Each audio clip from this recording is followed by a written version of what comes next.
ہمارے معین الدین بھائی صاحب قبلہ کی جو ہے گلپوشی کر رہے ہیں الحمدللہ. آپ حضرات نعرہ تکبیر سے حضرت کا استقبال کریں. نعرہ تکبیر، نعرہ تکبیر، نعرہ رسالت، نعرہ رسالت.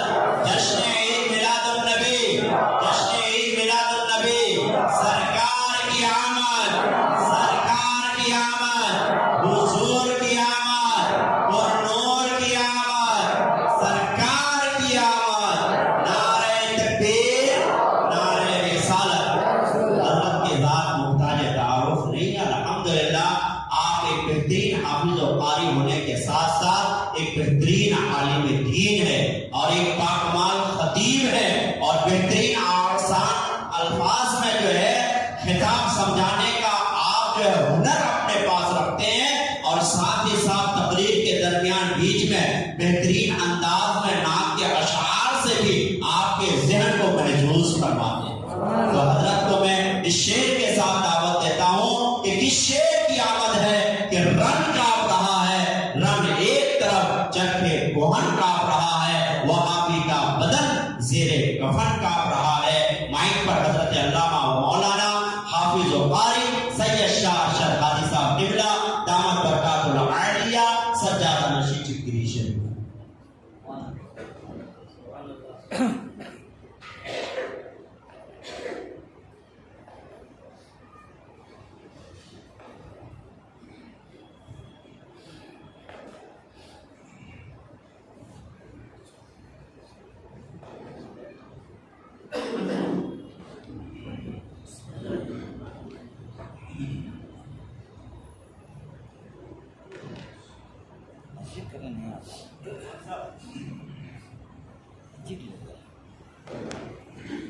السلام علیکم ورحمۃ اللہ وبرکاتہ.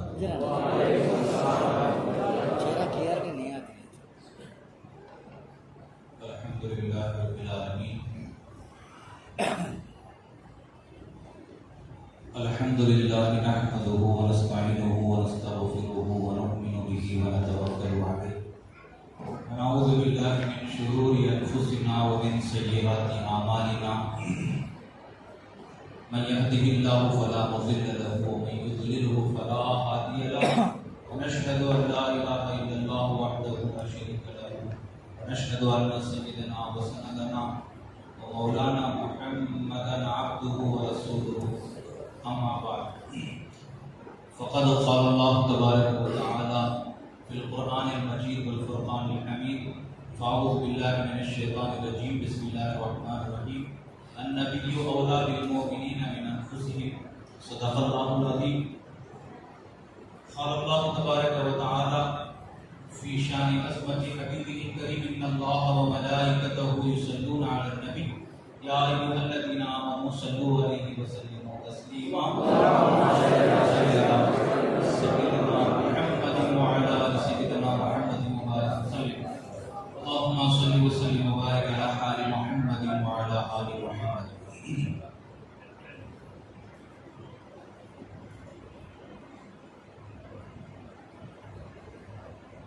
عزیزان محترم، بزرگوں، دوستوں اور میری عزت مآب خواتین، سب سے پہلے میں آپ تمام حضرات کو اس ماہ مبارک کی عید میلاد النبی کی مبارکباد پیش کرتا ہوں اور اس کے ساتھ ہی ساتھ میں اللہ کی بارگاہ میں دعا کرتا ہوں کہ اللہ تعالیٰ ہم سب کو اس ماہ مبارک کی برکتوں سے سرفراز فرمائے. حاضرین محترم، بارگاہ رسالت دوار رسالت میں ایک مرتبہ بلند آواز سے محبت کے ساتھ درود شریف پڑھ لیں.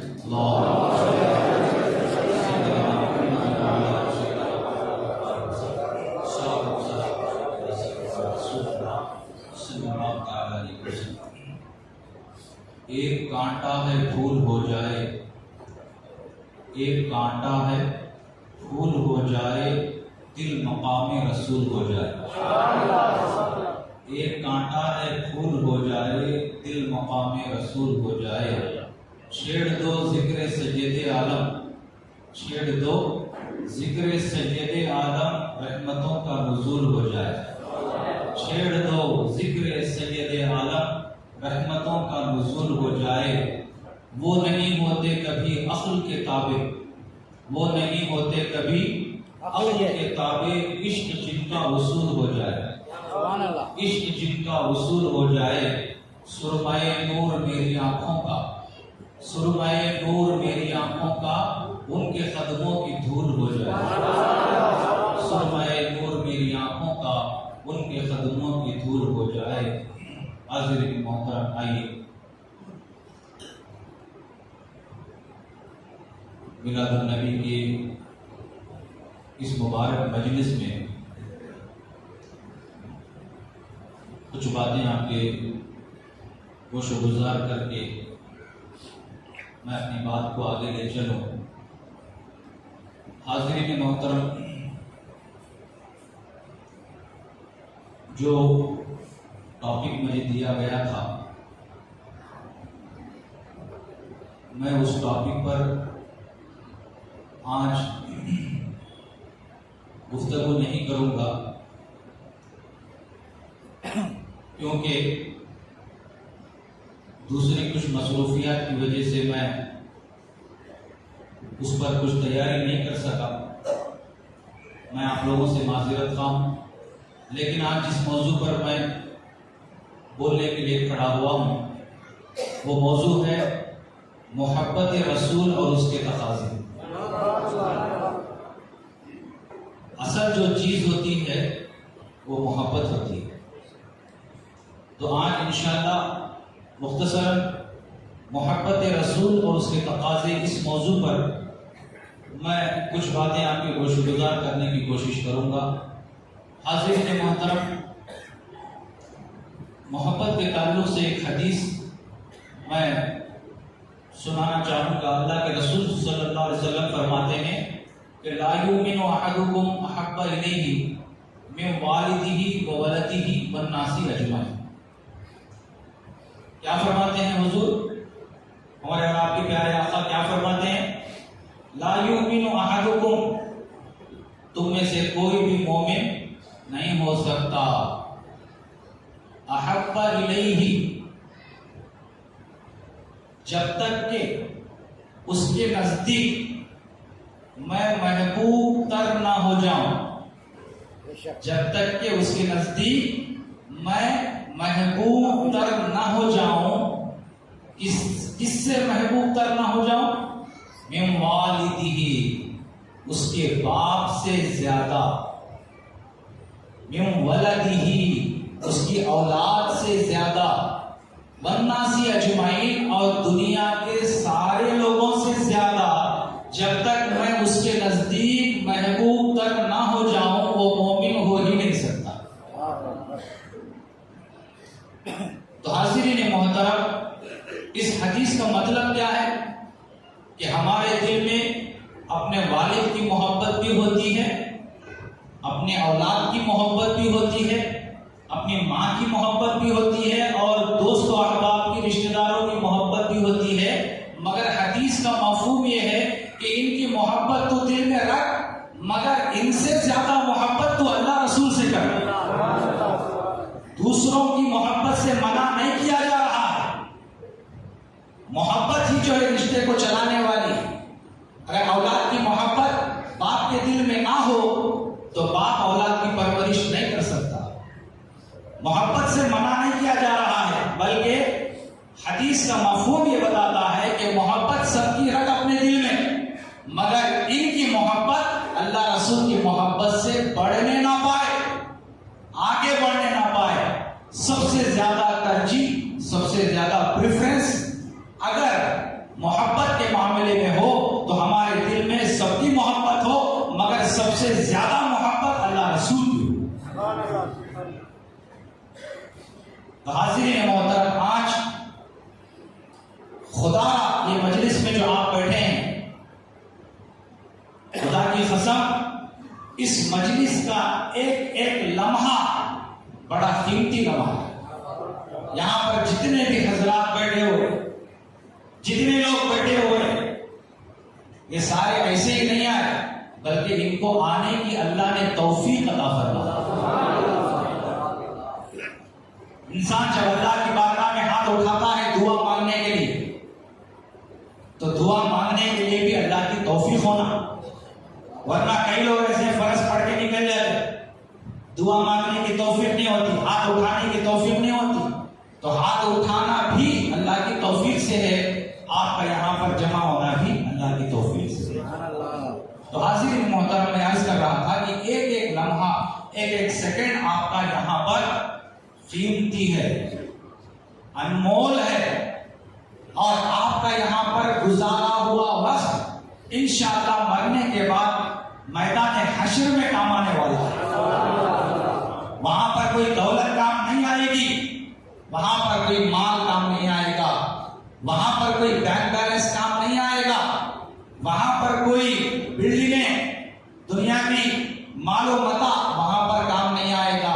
یہاں پر سب کچھ چھوڑ کر جانا ہے، وہاں پر اگر کچھ کام آئے گا ایسی مجلسوں میں بیٹھنا کام آئے گا۔ کیوں؟ ایک حدیث شریف میں آپ کو سناتا ہوں، ہمارے اور آپ کے پیارے آقا نے کیا ارشاد فرمایا؟ جب لوگ جنت میں چلے جائیں گے، قیامت ہو جائے گی، سب لوگ جنت میں چلے جائیں گے، جن کے ہاتھ میں جنت کا فیصلہ ہوگا وہ جنت میں چلے جائیں گے، مگر جنت میں جانے کے بعد ایسی کیسی نعمتیں اللہ کی بندے کو ملے گی، کیسے کیسے انعامات سے وہ نوازا جائے گا، جس کا تصور اور جس کا وہم و گمان بھی بندے کے ذہن میں نہیں ہوگا۔ ایسی نعمتیں، ایسے انعامات اللہ جنت میں جو ہے اپنے بندے کو عطا فرمائے گا۔ مگر حدیث میں میرے اور آپ کے پیارے آقا ارشاد فرماتے ہیں، جنتی جنت میں جانے کے بعد بھی ان کو تاسف ہوگا، افسوس ہوگا، افسوس کریں گے جنتی۔ اب آپ بولیں گے صاحب قبلہ، جنت میں جانے کے بعد کیا افسوس ہوگا؟ جنت بھی مل گئی ہے، جنت میں اللہ کا دیدار بھی مل جائے گا، جنت میں ہر نعمتوں سے جو ہے وہ مستفید ہوگا، لیکن آپ فرماتے ہیں، میں نہیں فرما رہا، سرکار فرما رہے ہیں کہ جنت میں جانے کے بعد بھی جنتیوں کو افسوس رہے گا۔ اس بات کا افسوس سرکار فرماتے ہیں، اس بات کا افسوس ہوگا، اللہ اکبر، یہ بات غور کرنے کی ہے، جنتیوں کو افسوس اس بات کا ہوگا کہ جب تک ہم دنیا میں رہے اور وہ وقت جو ہم نے سرکار کے ذکر کے بغیر گزارا، اس وقت پر افسوس ہوگا کہ کاش جو وقت ہمارا ایسے گزر گیا، ذکر رسول کو نہ ہم کر سکے، ذکر رسول نہ ہم سن سکے، اس بات پر افسوس ہوگا وہاں پر جانے کے بعد کہ اگر جو وقت ذکر خدا اور ذکر رسول سے ہم نے بیکار کے گزار دیا، بغیر ذکر خدا کے گزار دیا، بغیر ذکر رسول کے گزار دیا، اگر دنیا میں رہ کر ذکر خدا میں وقت گزارتے، ذکر رسول میں وقت گزارتے، یہاں جنت میں آنے کے بعد اور درجہ ہمارا بڑا ہوتا۔ وہاں بھی درجے ہیں نا، جنت کے 100 درجے ہیں، اور انسان کے اعمال کے مطابق اسے درجہ دیا جائے گا۔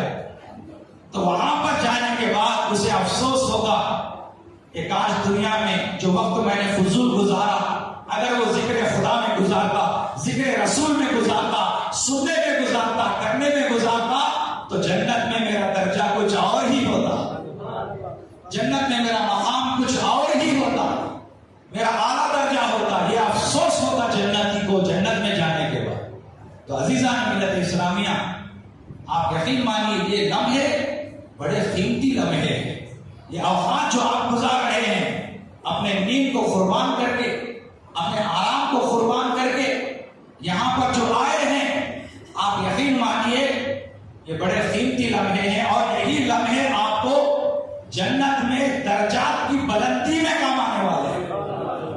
یہ کوئی معمولی وقت آپ نہیں لگا رہے، آپ یقین جانیے کہ دنیا میں آپ یہاں پر اپنی نیند قربان کر کے آئے نہیں ہیں، میرے کو بھی نیند آ رہی، مگر میں بیان کرنے کے لیے آیا. آپ جو ہے کچھ باتیں عظمت رسول کی سننے کے لیے آئے. یقیناً ہم نے اپنی نیند کو قربان کیا ہے، اپنے وقت کو قربان کیا ہے. جنت کا درجہ ایسے ہی نہیں ملتا، کچھ قربان کرنے سے ملتا ہے. نیند کو قربان کرنے سے ہم کو جنت کا درجہ ملے گا. اپنے وقت کو قربان کرنے سے ہم کو کوئی جو ہے مرتبہ ملے گا. اسلام یہ کہتا ہے کوئی بھی مرتبہ ایسے ہی نہیں ملتا جب تک کہ انسان کچھ قربان نہ کرے. حضرت ابراہیم خلیل اللہ کا مطلب کیا ہے؟ اللہ کا، بولیے، اللہ کا دوست. یہ کون بولے؟ ابراہیم علیہ السلام بولے نہیں میں اللہ کا دوست ہوں. یہ حضرت ابراہیم بولے نہیں، اللہ نے کہا ابراہیم میرا دوست ہے. بندے کا یہ کہنا کہ میں اس کا بندہ ہوں، میں اس کا بندہ ہوں، یہ کمال کی بات نہیں، یہ خوبی کی بات نہیں. خوبی اور کمال یہ ہے کہ اللہ کہے یہ میرا بندہ ہے، یہ میرا دوست ہے. تو عزیزان ملت اسلامیہ، حضرت ابراہیم کو خلیل اللہ کا جو لقب ملا، یہ میرا دوست ہے، یہ میرا ساتھی ہے. کیسے ملا؟ ایسے ہی نہیں ملا، بیٹے اسماعیل ذبیح اللہ کو قربان کرنے سے ملا. جب اللہ کا حکم ہو گیا بیٹے کو ذبح کرو، آج ہم بکرے کو ذبح کرتے ہیں، بیٹے کو ذبح نہیں کرتے. آپ اندازہ لگائیے ایک بیٹا اپنے باپ کے لیے کتنی محبت کی چیز ہے.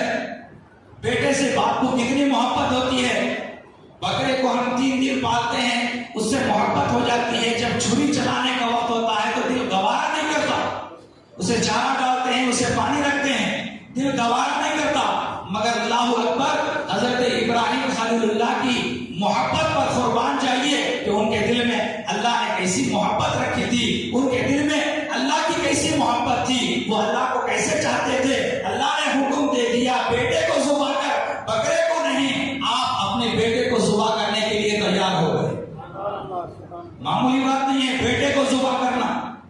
آپ ذبح کرنے، آپ نے ذبح کر دیا تھا. قد صدقت الرؤیا، جو خواب میں آپ کو ذبح کرتے ہوئے بتایا گیا، اے ابراہیم تم نے تو خواب کو سچ کر بتایا، سچا کر بتایا اور بیٹے کو ذبح کر دیا. یہ اور بات ہے، جنت سے مینڈا لا کر جو ہے وہاں پر آپ کے بیٹے کو ہٹا دیا گیا اور مینڈے کو رکھا گیا اور آپ کے ہاتھ سے مینڈا ذبح ہو گیا. ورنہ تو آپ نے بیٹے کو ذبح کر ہی دیا تھا. تو اس جذبے کی وجہ سے، اس قربانی کی وجہ سے اللہ نے آپ کو خلیل اللہ کا لقب عطا فرمایا کہ یہ میرا دوست ہے. آپ یقین مانیں، یہ حکم اللہ نے ابراہیم علیہ السلام کو دیا، بیٹے کو ذبح کرو. ہم کو کیا حکم ہے؟ بکرا ذبح کرو. ہم بیٹے کو ذبح کر رہے ہیں. اگر اللہ کا حکم آ جاتا کہ بیٹے کو ہی ذبح کرنا ہے، کرنا پڑتا تھا نہیں؟ ابراہیم علیہ السلام کی طرح کرنا پڑتا تھا. کوئی کسی کے 5 بیٹے ہیں، اس سال یہ بیٹا، اگلے سال دوسرا بیٹا، اس کے بعد تیسرا بیٹا، اس طرح بیٹوں کو ذبح کرنا پڑتا تھا. اگر اللہ کا حکم آ جاتا، مگر قربان جاؤ، اللہ نے ہمیں بیٹا ذبح کرنے کے لیے نہیں حکم دیا بلکہ جانور ذبح کرنے کا حکم دیا. تو عزیزان ملت اسلامیہ، ان لمحات کو آپ قیمتی جانیں. یہ بڑے قیمتی لمحات ہیں. انشاءاللہ اس کے ذریعے سے جو ہے ہم کو آخرت میں جو ہے کامیابی حاصل ہوگی. تو عزیزان ملت اسلامیہ، آئیے محبت رسول کے تعلق سے ایک واقعہ آپ کو گوش گزار کرتا ہوں کہ صحابہ کرام کے دلوں میں حضور کی کیسی محبت تھی. ہمیں اس کا اندازہ کرنا چاہیے. اور یہ جو واقعات آپ کو سنائے جاتے ہیں، یہ واقعات کیا ہیں؟ صرف سننے کے لیے نہیں ہیں، بلکہ سن کر اس پر اپنے آپ کا محاسبہ کرنے کی ضرورت ہے. یہ واقعہ سن رہے ہیں تو ہم اپنا محاسبہ کریں کہ ہم کہاں کھڑے ہوئے ہیں، ہماری حالت کیا ہے، عملی طور پر ہم کس ڈگر پر جا رہے ہیں، کس راستے پر جا رہے ہیں. ان واقعات کو بیان کرنے کا مقصد یہ ہے کہ ہم اپنا محاسبہ کریں. ہم ان واقعات کو سن کر اپنے گریبان میں جھانک کر دیکھیں کہ عملی طور پر ہم کیا کر رہے ہیں. حضرت ابوبکر صدیق رضی اللہ تعالیٰ عنہ کا واقعہ ہے. ایک مرتبہ حضرت ابوبکر صدیق رضی اللہ تعالیٰ عنہ اور ہمارے آقا دونوں حرم مکہ میں موجود تھے. حرم مکہ میں، اور ابتدائی اسلام کا زمانہ تھا. اتنے میں مکے کے کافر آ کر اللہ کے رسول صلی اللہ علیہ وسلم کی شان میں گستاخیاں کرنے لگے، بے ادبی کرنے لگے، اور ان کے ساتھ ہمارے آقا کے ساتھ جھگڑا کرنے لگے. تو اس جھگڑے کو چھڑانے کے لیے حضرت ابوبکر صدیق آگے بڑھے، اور بیچ بچاؤ کرنے کے لیے جب دونوں کے درمیان حضرت ابوبکر صدیق آئے تو کافروں نے حضور کو چھوڑا اور صدیق اکبر کو مارا. اتنا مارا کہ جسم زخموں سے چور ہو گیا. یہاں تک کہ سیرت کی کتابوں میں لکھا ہے کہ آپ زخموں کی تاب نہ لا کر بے ہوش ہو کر حرم مکہ میں گر گئے. اللہ اکبر. حرم مکہ میں گر گئے. آپ کی والدہ حضرت ابوبکر صدیق کو اٹھا کر گھر لے آتی ہیں. گھر لانے کے بعد سیرت کی کتابوں میں لکھا ہے آپ کئی گھنٹوں تک بے ہوش رہے. گھر آنے کے بعد بھی اتنا مارا کافروں نے، اتنا زخمی کیا. تو جب کئی گھنٹوں کے بعد جب ابوبکر صدیق ہوش میں آئے، ہوش آیا، تو آپ اندازہ کیجئے، ذرا غور کیجئے، اگر کوئی کسی کے ساتھ کوئی ایکسیڈنٹ ہو جائے یا کوئی کسی کے ساتھ مار پیٹ ہو جائے اور وہ بے ہوش ہو جائے، بے ہوش ہونے کے بعد جب ہوش میں آئے تو کیا کرتا ہے؟ اماں بابا بولتا، اماں کہاں ہے، بابا کہاں ہے، کھانا دیو، پانی دیو بولتا. مگر یہاں صدیق اکبر کا معاملہ ایسا ہے، کئی گھنٹوں کے بعد جب ہوش میں آئے ان کی زبان پر جو سب سے پہلا کلمہ تھا وہ یہ تھا کہ میرے آقا محمد رسول اللہ کیسے ہیں، میرے آقا محمد رسول اللہ کیسے ہیں. یہ جملہ ان کی زبان پر تھا. یہ ہے صدیق اکبر کی محبت. تو آپ نے اپنی والدہ سے کہا جا کر خبر لے کر آؤ کہ میرے آقا کیسے ہیں. ابتدائی اسلام کا زمانہ تھا، اللہ نے اسلام چھپانے کا حکم دیا تھا، ظاہر کرنے کا حکم نہیں دیا تھا. تو آپ کی والدہ گئی، کہاں گئی؟ حضرت فاروق اعظم کی بہن فاطمہ بنت خطاب کے پاس. وہ بھی مسلمان ہو گئی تھی. تو فاطمہ بنت خطاب کے پاس حضرت ابوبکر صدیق کی والدہ جا کر پوچھتی ہیں کہ حضور کیسے ہیں، محمد عربی کس حال میں ہیں، وہ خیریت سے ہے یا نہیں. تو فاطمہ بنت خطاب کو چونکہ اسلام چھپانے کا حکم دیا گیا تھا، آپ نے پہلے تو منع فرمایا کہ لا علمی کا اظہار کیا کہ مجھے تو نہیں معلوم حضور کیسے ہیں، مگر بار بار اصرار کرنے کے بعد بتا دیا کہ حضور خیر و عافیت سے، حضور سلامت ہیں. یہ بات حضرت ابوبکر صدیق کی والدہ آ کر حضرت ابوبکر صدیق کو سناتی ہیں کہ تمہارے پیغمبر، تمہارے محبوب پیغمبر، تمہارے رسول، تمہارے محبوب صحیح سلامت ہیں، بخیر و عافیت ہیں. اللہ اکبر. اے مسلمانوں ذرا غور تو کرو، حضرت ابوبکر صدیق کا جذبہ عشق کیسا ہے، ان کا جذبہ محبت کیسا ہے. آپ نے فرمایا اپنی والدہ سے کہ اے میرے والدہ، آپ نے خبر تو لا کر دی، مجھے انفارم تو کیا، مگر میرا دل اب بھی بے چین ہے، میرا دل اب بھی بے چین ہے. میں صرف سن کر بھروسہ نہیں کر سکتا جب تک کہ میں خود اپنی آنکھوں سے نہ دیکھ لوں.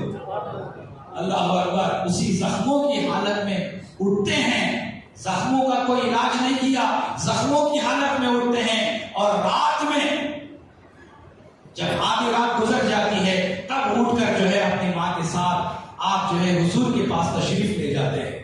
رات میں اس لیے گئے تاکہ کفار کو معلوم نہ ہو. کفار اس زمانے میں اتنے سخت تھے، کوئی محمد عربی کی طرف جا رہا ہے یا ان کے گھر کی طرف جا رہا ہے تو اسے مارتے پیٹتے، اس پر سب جو ہے ظلم و ستم کرتے. آپ نے دن کے بجائے رات میں جانا گوارا فرمایا، اور رات میں جو اپنی والدہ کے ساتھ اسی زخموں کی حالت میں جب حضور گئے تو حضور کہاں تھے؟ مکے کی آبادی سے دور دار ارقم ایک صحابی کا گھر تھا. اس صحابی کے گھر میں اللہ کے رسول جلوہ فروز تھے. آپ جو ہے اسی زخموں کی محبوب کے پاس تشریف لے گئے، سرکار کے پاس تشریف لے گئے. جیسے ہی دار ارقم میں آپ داخل ہوئے، حضور نے جب ابو بکر صدیق کو دیکھا، آپ بیٹھے ہوئے تھے، اٹھ کر کھڑے ہو گئے، اور صدیق اکبر کو اپنے سینے سے لگایا. جب صدیق اکبر نے اپنے آنکھوں سے دیکھا کہ حضور سلامت ہیں، اپنے آنکھوں سے دیکھا حضور بخیر و عافیت ہیں، آپ کو دیکھ کر خوشی سے رونے لگے اور آپ رونے لگے. آپ کے رونے کو دیکھ کر اللہ کے رسول بھی رونے لگے. اللہ اکبر. یہ ہوتی ہے محبت کہ جب تک کانوں سے سنا بھروسہ نہیں کیا، مگر جب آپ نے آنکھوں سے دیکھا کہ سرکار سلامت ہیں، سرکار بخیر و عافیت سے ہیں، تب حضرت ابوبکر صدیق کو چین آیا، سکون ملا اور آپ کے دل کو قرار آیا.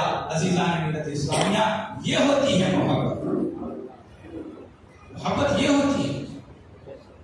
محبت کرنے والا یہ چاہتا ہے، محبت کرنے والا یہ چاہتا ہے کہ جس سے وہ محبت کر رہا ہے وہ محبت کرنے والے کی آنکھوں سے کبھی دور نہ ہو. محبت کرنے والا یہ چاہتا ہے. تو صدیق اکبر یہ چاہتے تھے کہ آقا سرکار مدینہ صلی اللہ علیہ وسلم ان کی آنکھوں سے کبھی دور نہ ہو، اور آپ یہ چاہتے تھے کہ آپ کو کوئی دوسرا تکلیف نہ دے. یہ محبت کی علامت ہے کہ ہم جس سے محبت کرتے ہیں ہم چاہتے ہیں کہ اسے کوئی دوسرا تکلیف نہ دے. ہم جس سے محبت کرتے ہیں ہم چاہتے ہیں کہ ہمیشہ ہماری نظروں کے سامنے رہے، وہ ہماری نظروں سے اوجھل نہ ہو. یہ محبت کی نشانی ہے. تو حضرت ابوبکر صدیق رضی اللہ تعالیٰ عنہ، آج یہ واقعہ بول رہا ہوں تو میرے مامو جان سید قادر بادشاہ قادری صاحب مجھے یاد آ رہے ہیں کہ مکہ مسجد میں آپ نے حضرت ابوبکر صدیق کے بارے میں جب بیان کرنا شروع کیا تو اس وقت آپ کی جو ہے روح قفس منصوری سے پرواز کر گئی، اور آپ کے زبان پر یہ الفاظ تھے کہ لوگ سرکار کی محبت میں کیسی کیسی گستاخیاں کرتے ہیں. یہ وہابیوں کی طرف اشارہ تھا کہ سرکار کی محبت میں ان کے شان میں کیسی جو ہے گستاخیاں کرتے ہیں. آؤ تم کو میں محبت رسول سکھاتا ہوں ابوبکر صدیق کی سنت سے. جب یہ لفظ کہا میرے مامو جان نے ابوبکر صدیق، تو اس وقت جو ہے اسی نام پر آپ کی روح قبض ہو گئی. اللہ اکبر. کیسا مقام دیا اللہ نے. حضرت قادر بادشاہ قادری صاحب کو کیسا مرتبہ دیا. ربیع الاول کا مہینہ تھا، میلاد النبی کا مہینہ تھا، جمعہ کا دن تھا، مسجد کا مقام تھا، زبان پر ابوبکر صدیق کا نام تھا.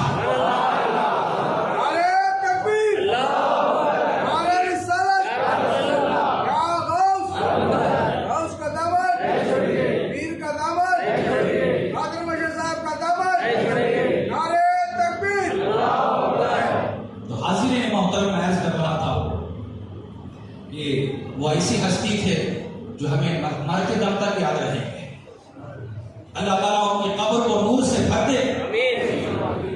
ہم ان کے حق میں دعا نہیں کریں گے بلکہ ان کی دعائیں ہم لیں گے.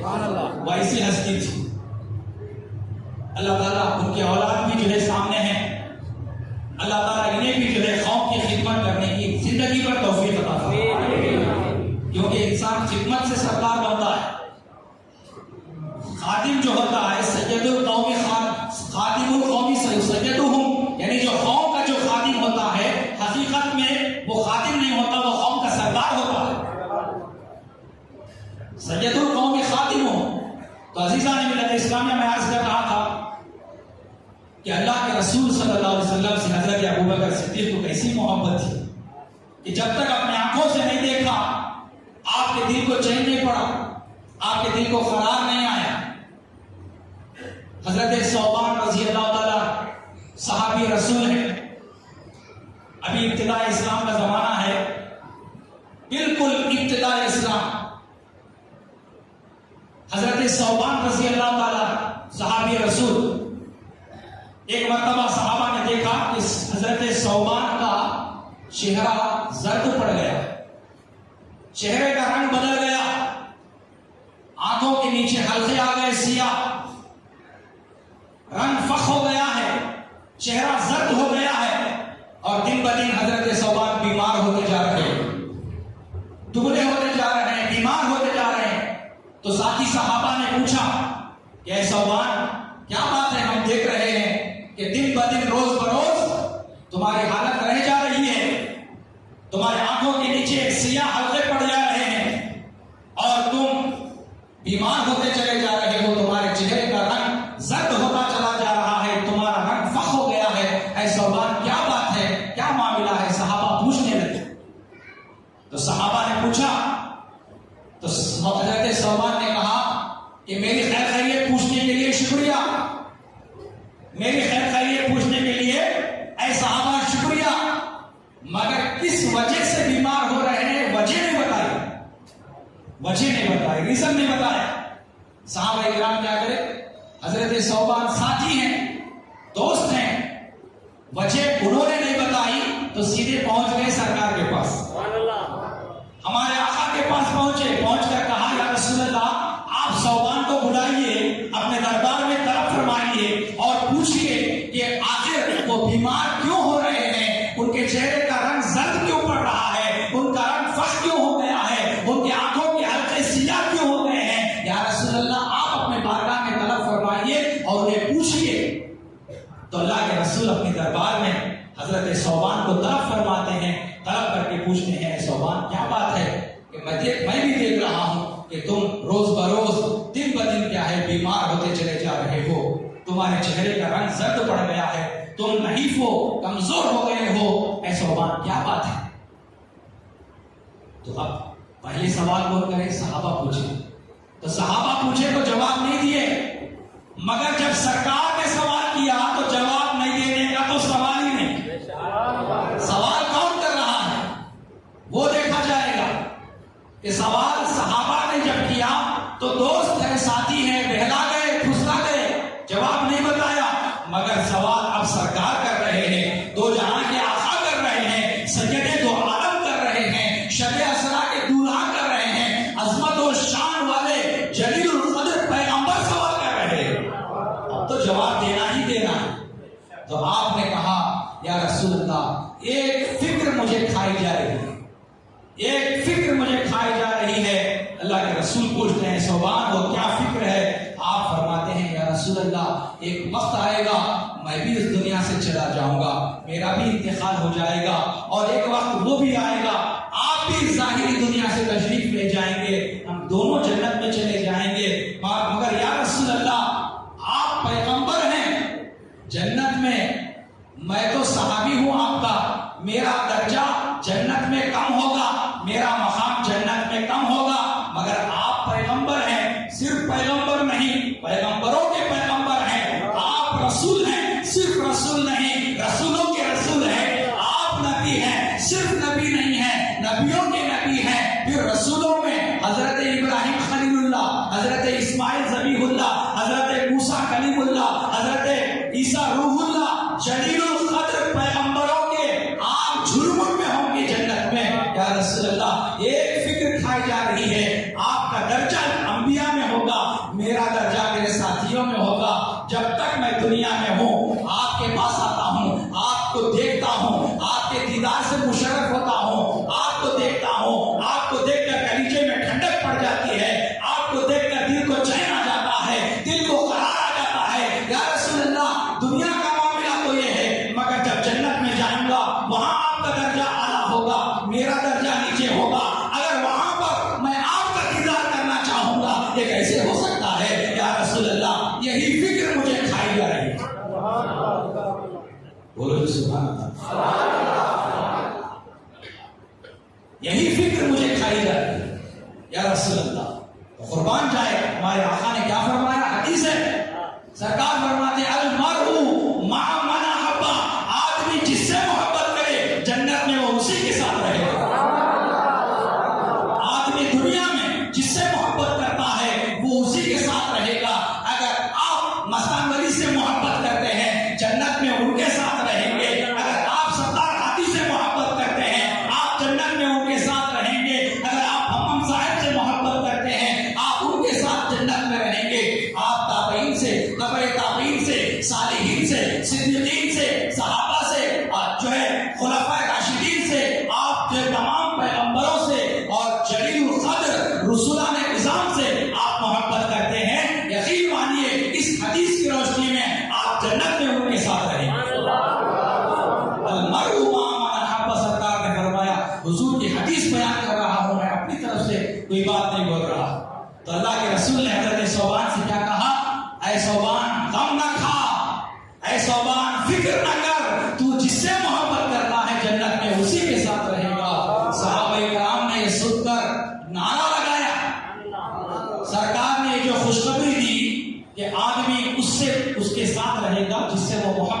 یہ خوشخبری سنائی، صحابہ نے نعرہ لگایا، کیونکہ آپ فرماتے ہیں، صحابہ فرماتے ہیں، ایمان لانے کے بعد سب سے پہلے جو خوشخبری ہم کو ملی ہے وہ یہی خوشخبری تھی کہ انسان اسی کے ساتھ جنت میں رہے گا جس سے وہ محبت کرتا ہے۔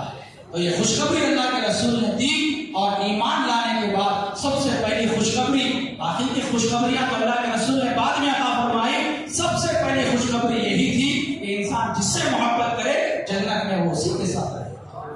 عزیزان ملت اسلامیہ، یقیناً ہم اللہ کے رسول سے محبت کرتے ہیں، ورنہ لا یؤمنوں کے تحت ہم مومن ہو ہی نہیں سکتے۔ یہ اور بات ہے، کسی کے دل میں محبت کم ہے، کسی کے دل میں محبت زیادہ ہے، کم زیادہ ہو سکتی ہے، مگر کسی کے دل میں محبت رسول نہ ہو، یہ ہو ہی نہیں سکتا، یہ ہو ہی نہیں سکتا۔ کم زیادہ ہو سکتی ہے مگر بالکل بھی نہ ہو، یہ ہو نہیں سکتا، کیونکہ کسی کے دل میں محبت نہ ہو رسول کی، وہ مومن ہو ہی نہیں سکتا۔ تو عزیزان ملت اسلامیہ، ارے مرد تو مرد، آپ محبت رسول کو عورتوں میں بھی دیکھیں گے، سبحان اللہ۔ عورتیں اس زمانے میں صحابیات، صحابہ کے دلوں میں بھی حضور کی محبت اور صحابیات کے دلوں میں بھی حضور کی محبت تھی، اسی محبت تھی۔ آپ دیکھیے جنگ احد کا معاملہ ہے، جنگ احد اسلام کی دوسری جنگ، پہلی جنگ میں تو مسلمان جیت گئے، مگر جب دوسری جنگ ہوئی، کفار مکہ اپنے دلوں میں بہت دشمنی رکھتے تھے اور بہت بڑی تعداد میں جنگ کرنے کے لیے آئے، اور جو جنگ بدر ہوئی اس کا بدلہ، اس کا انتقام لینے کے لیے جنگ احد میں آئے تھے کہ کسی نہ کسی حالت میں ان کا بڑا نقصان کریں گے، یہ طے کر کے آئے تھے۔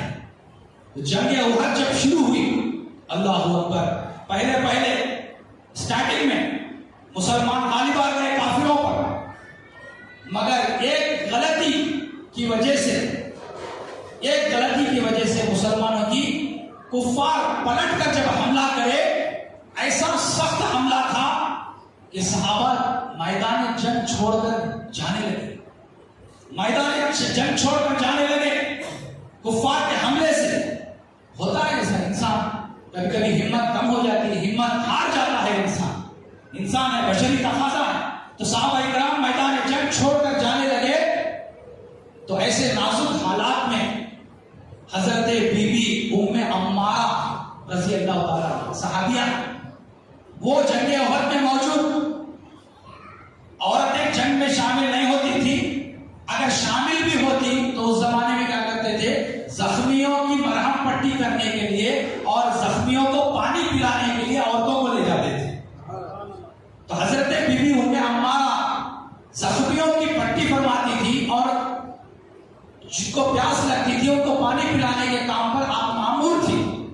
تو مسلمان بھاگنے لگے، ایسے نازک وقت میں ایک کافر تلوار لے کر حضور کے اوپر حملہ کرنے کے لیے آئے، حملہ آور ہوا۔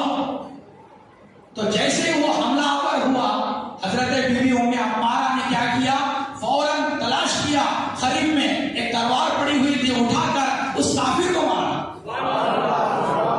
عورت ہے، صحابیہ ہیں، دل میں محبت رسول ہے تو یہ ہوگا، ورنہ نہیں ہوگا۔ تو آپ نے جب دیکھا بی بی ام عمارہ نے کہ حضور پر ایک کافر حملہ کر رہا ہے، آپ نے قریب میں ایک ہتھیار تلاش کیا، ایک تلوار کو تلاش کر کے اس پر حملہ کیا، اور جو ہے جیسے ہی حملہ کیا وہ کھڑا ہوا تھا، بیٹھ گیا۔